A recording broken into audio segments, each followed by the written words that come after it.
পুত্র সন্তান লাভের জন্য কোন আমল আছে কিনা? দেখুন, পুত্র সন্তান লাভের জন্য কোরআনে কারীমের তিনটি আয়াত, তিনটি দোয়া আমরা পেশ করতে পারি।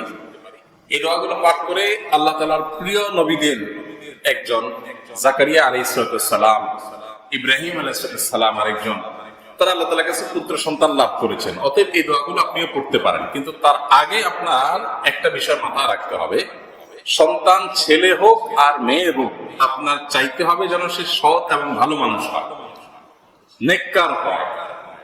আল্লাহ সুবহানাহু ওয়া তাআলার কাছে এই দোয়াগুলোতে আল্লাহ এই নবীগণ নেক সন্তান চেয়েছে।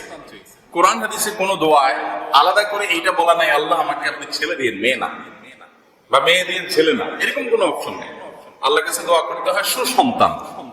আমরা সুসন্তান যদি পাই, সেটা ছেলে হলেও ভালো, মেয়ে হলেও, আর যদি অমানুষ হয়, কুলাঙ্গার সন্তান হয়, তাহলে সেটা মেয়ে হলেও বিপদ, ছেলে হলেও বিপদ। কত মানুষ আছে যে এমন ছেলে হয়েছে যে এই ছেলে সে আশা করে নাই, এর চেয়ে মেয়ে হলে বরং খুশি হতো, বা না হলে আরো খুশি হতো, আছে না? এই জন্য আল্লাহ তাআলার কাছে নেক সন্তান চাইতে হয়। এটা হলো একটা কথা। আরেকটা কথা হলো যে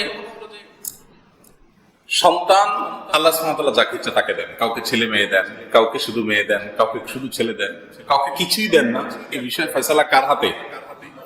এবং আল্লাহ আমার জন্য যা নির্বাচন করেছেন এর মধ্যে কল্যাণ আছে। আমি দোয়া করার আছে দোয়া করব, কিন্তু আল্লাহর ফয়সালাতেই আমার কল্যাণ আছে, খুশি মনে সেটা মেনে নেব। কারণ সন্তান দেয়নি আল্লাহ তাআলা, আলহামদুলিল্লাহ।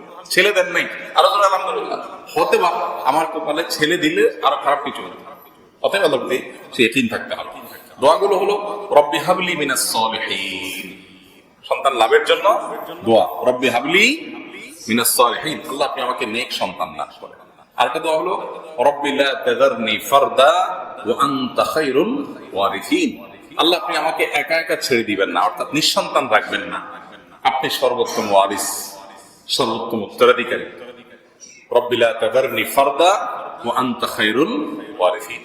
আরেকটা হলো রব্বি হাবলি মিন লাদুনকা যুররিয়াতান তাইয়্যিবাহ ইন্নাকা সামিউদ দুআ, রব্বি হাবলি মিন লাদুনকা যুররিয়াতান তাইয়্যিবাহ, হে আল্লাহ আমাকে আপনার তরফ থেকে ভালো সন্তান দান করেন, ইন্নাকা সামিউদ দুআ, নিশ্চয় আপনি দোয়া শ্রবণকারী। তাহলে এখানে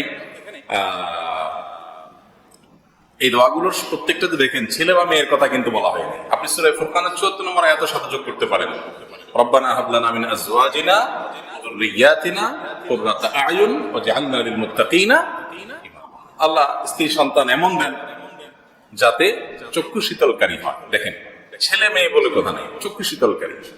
ইমানদারের মতো এরকম যৌক্তিক এবং এত বেশি সুচিন্তিত দোয়াকারী বা প্রার্থনাকারী বা নিজের কল্যাণকামী আর কোন মানুষ পাবেন না। ইমানদার যা বলবে সেটা খুবই সুচিন্তিত হবে। ছেলে বা মেয়ে না, নেক সন্তান চাই। থাকতে পারে আকাঙ্ক্ষা, কিন্তু মূল টার্গেট হবে কি? নেক সন্তান। আল্লাহ আমাদেরকে নেক সন্তান এর অধিকারী হওয়ার তৌফিক দান করুন। তাহলে সূরা ফুরকানের ৭৪ নম্বরের পাশাপাশি এই আয়াতগুলো, এই দোয়াগুলো আমরা পড়ব।